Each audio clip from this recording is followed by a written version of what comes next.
When I proposed to my girlfriend in a restaurant, she, in front of all her friends, laughed mockingly and said, "Look at this guy. He actually thinks I'm going to marry him."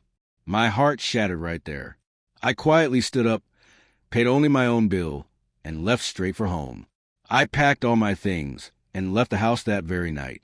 I, 29, male, work as a financial analyst for a logistics firm. Girlfriend and I had been together for exactly 4 years and 11 months. We shared a 2-bedroom apartment, a joint savings account for our future, and a social circle that heavily overlapped. For the last 6 months, she had been dropping incredibly aggressive hints about rings. She would send me links to jewelers, point out the diamond cuts her friends were receiving, and leave bridal magazines on our coffee table. I took the hint. I spent 3 months of my salary on a custom-cut platinum ring. I booked a private alcove at a high-end downtown steakhouse to celebrate her 28th birthday, wanting everything to be perfect. She asked if she could invite a few friends to join us after the main course for drinks. I agreed without hesitation. I figured proposing in front of her friends would give her the audience she always seemed to crave. The dinner was perfectly normal. We ate, we drank wine, we talked about our upcoming trip to the coast. At 8 o'clock, her friends arrived. There were 6 of them, including coworker. Coworker was a guy from a marketing firm she constantly complained about, but still invited to absolutely everything. I never liked him, but I tolerated him for her sake. The waiter brought out a round of champagne. This was my cue. I stood up. The table went quiet. I reached into my jacket pocket, feeling the velvet box against my palm. I looked down at girlfriend. She was staring back at me, her expression completely unreadable. I kept my voice steady despite the adrenaline pumping through my veins. I told her that these past 5 years have been the best of my life.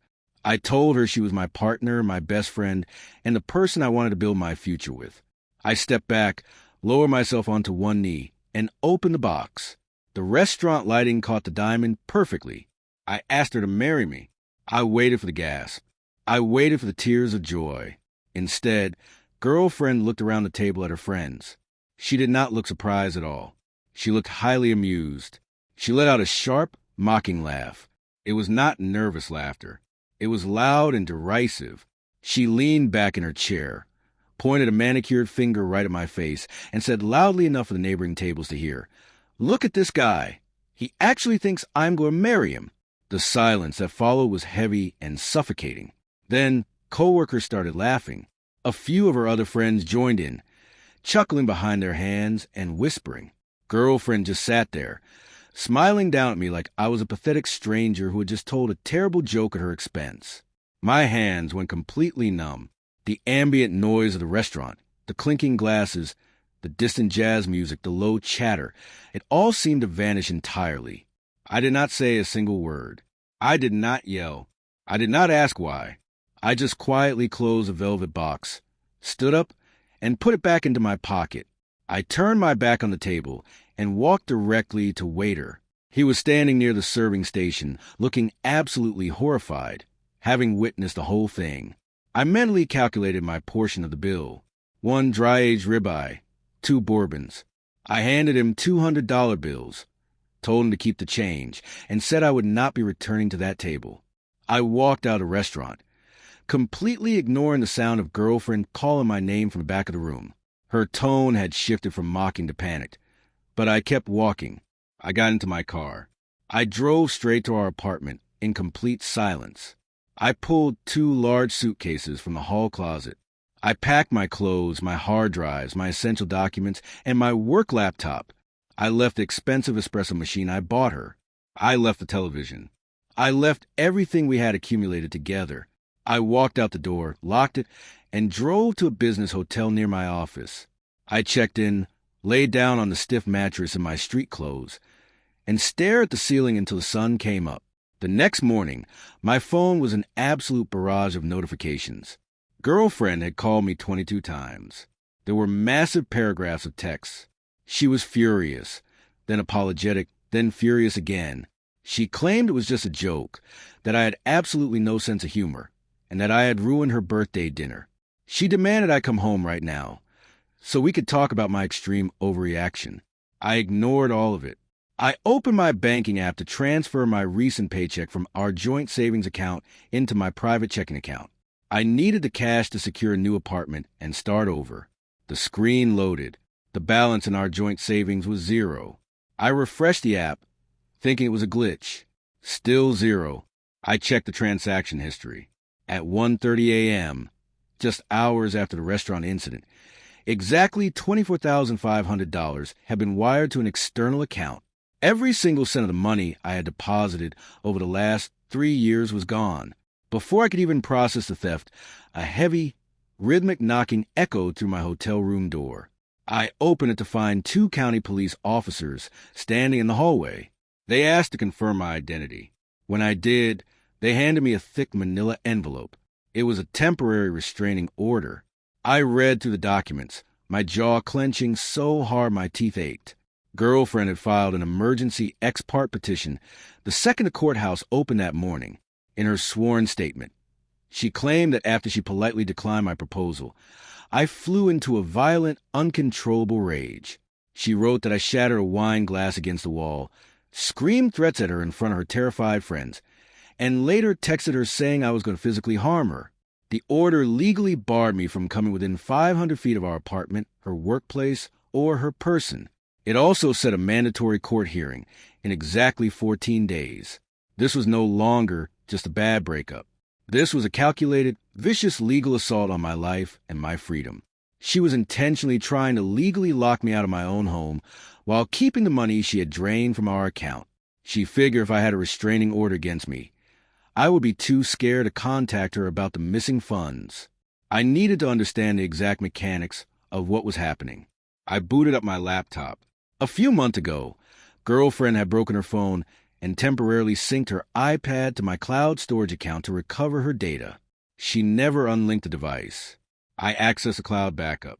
I pulled up her recent messages. The truth was sitting right there, neatly cataloged in blue text bubbles. She had been having an affair with coworker for 8 months. I sat there reading through the messages, piecing together the timeline. Coworker had orchestrated the entire restaurant humiliation. He told her that if she rejected me publicly and made me look incredibly weak in front of her peers, I would be the one to pack up and leave out of pure shame. That way, she would not have to deal with the hassle of breaking our lease or moving her stuff. But when I actually did leave the restaurant so quietly and coldly, girlfriend panicked. She texted coworker from the table, freaking out that I might freeze the joint bank account before they could execute the rest of their plan. Coworker told her to immediately wire the entire balance directly to his private checking account, promising he would hold it safely for them. They had been planning to use my savings as a down payment on a luxury condo downtown. The most staggering piece of information was buried in a text thread from 3 weeks prior. Coworker was engaged. He had a fiancée who owned a beautiful home in the suburbs. Girlfriend was fully aware of this. Coworker had promised girlfriend that once they secured the downtown condo with my money, he would dump fiancé, and they would move into the new place together. Girlfriend was thoroughly, remorselessly predatory. She genuinely believed she could steal my life savings, humiliate me for her own amusement, legally weaponize the police to keep me away, and ride off into the sunset with another woman's fiancé. I closed the laptop. The initial shock was completely gone. I felt a cold, sharp, mechanical focus take over. I picked up my phone and started searching for the most aggressive civil litigation lawyer in the city. I retained lawyer later that afternoon. He was expensive, meticulous, and entirely unimpressed by girlfriend's dirty tactics. He reviewed the bank statements and the text messages. He explained that a joint bank account technically means either party has equal legal right to withdraw the total sum. However, because I could prove through payroll records that the deposits were strictly from my income, and because we now had written proof of premeditated intent to steal, we could pursue a civil claim for unjust enrichment and conversion. But first, he said, we had to destroy the restraining order. The burden of proof at a temporary restraining order hearing falls entirely on the petitioner. Because girlfriend had alleged I threw a glass and caused a violent scene in a public commercial space, lawyer immediately drafted a subpoena for the restaurant security footage. We had a process server deliver it to the restaurant's management company the very next morning. 14 days later, I walked into the county courthouse. I wore a tailored charcoal suit. I felt absolutely nothing. No nerves, no sadness. Just pure, calculated intent. Girlfriend was already sitting at the petitioner's table. She was wearing a pale, oversized sweater. Her makeup was intentionally minimal to make her look exhausted and fragile. Co-worker was sitting in the back row of the gallery, trying to look stoic and supportive. Judge called our case. Girlfriend took the witness stand. She answered her attorney's questions with rehearsed, deliberate precision. She described the proposal. She described her polite refusal. Then she squeezed her eyes shut, forcing a single tear down her cheek. She spoke into the microphone, her voice trembling perfectly. She told the court that I just snapped. She claimed I grabbed my wine glass and hurled it at the wall behind her head. She said I leaned over the table, told her she was dead to me, and promised I would make sure she never slept safely again. She said she was terrified for her life. Judge looked over at me with open disgust. He asked if the respondent had any cross-examination or evidence to present. Lawyer stood up, buttoning his jacket. He stated clearly that we denied all allegations of violence or threats. He then asked to submit our first exhibit into evidence, which was the surveillance footage from the restaurant, encompassing the exact time frame the petitioner had just described under oath. Girlfriend's posture instantly rigidified. In the gallery, co-worker sat up straight, his face completely draining of color. They had assumed I would just roll over and accept the order. They never anticipated I would fight back, let alone subpoena a corporate restaurant for video evidence. Lawyer handed a flash drive to the bailiff, who cued the video on the courtroom monitor. The footage was high definition, shot from a corner angle that clearly showed our entire table. The camera was positioned directly above the alcove, and it had a localized audio feed. The video played. The court watched me kneel. They heard my proposal. They heard the crystal clear audio of girlfriend's mocking laughter and her exact words. They watched the table laugh at me. Then they watched my reaction. There was no yelling. There was no thrown glass. I calmly stood up, put the box away, walked over to the waiter, handed him cash, and walked out the door. The entire interaction was incredibly quiet, incredibly controlled, and completely devoid of any threat whatsoever. The video ended. The courtroom was dead silent. Judge turned his head slowly to look at girlfriend.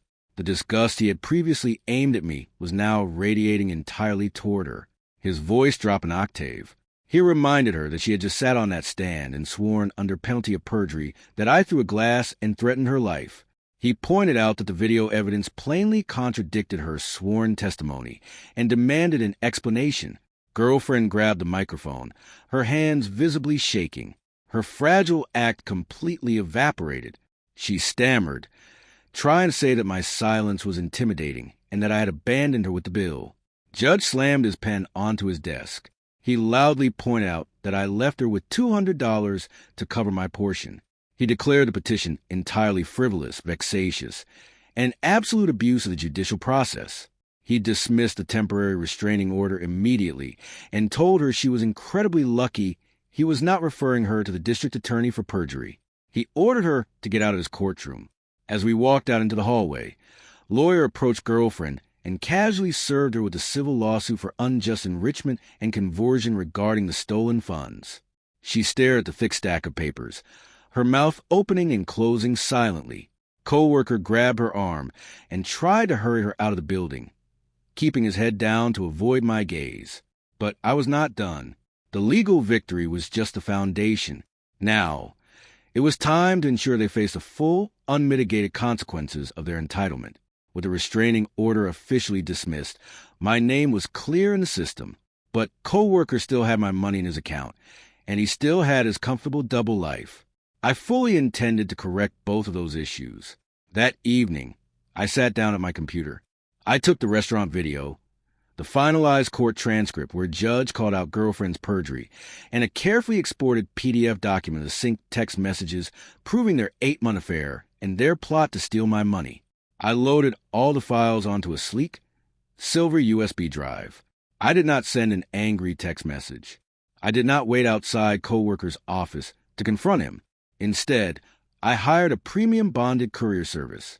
I had the package delivered directly to fiancé at the private accounting firm where she worked.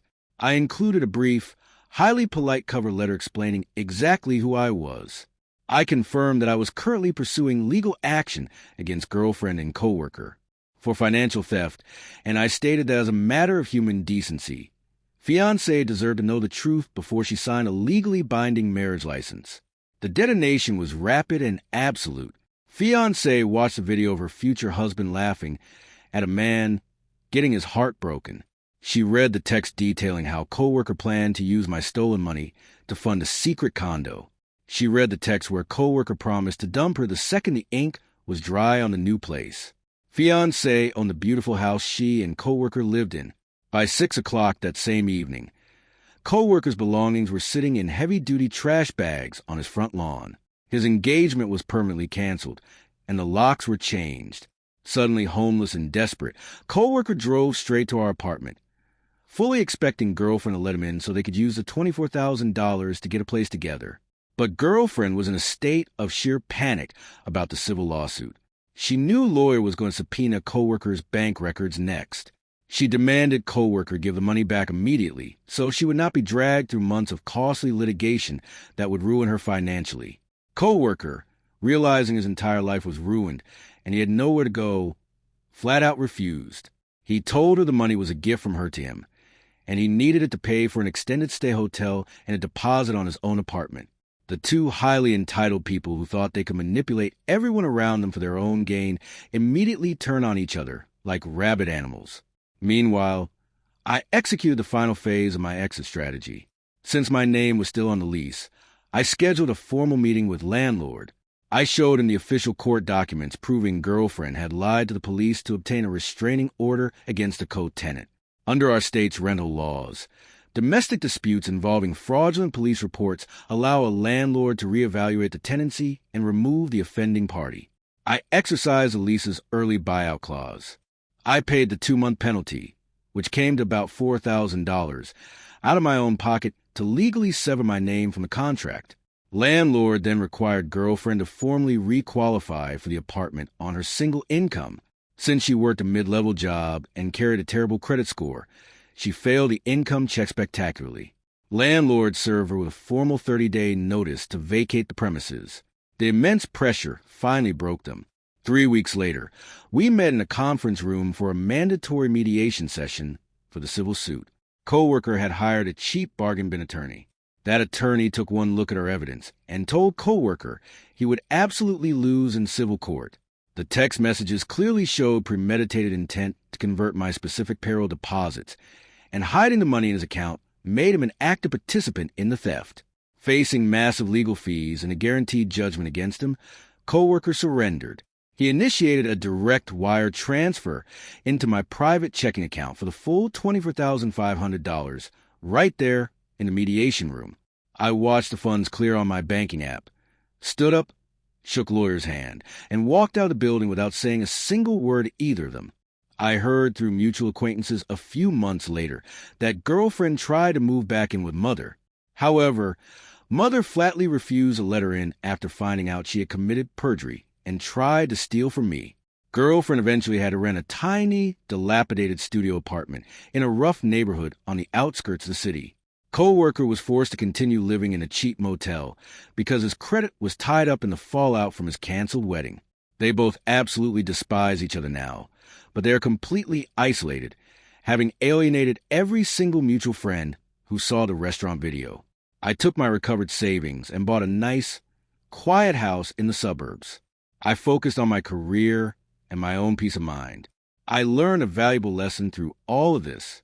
You can calculate every financial risk in the world, and you can prepare for market downturns, but you can never truly quantify human entitlement until it's staring you right in the face.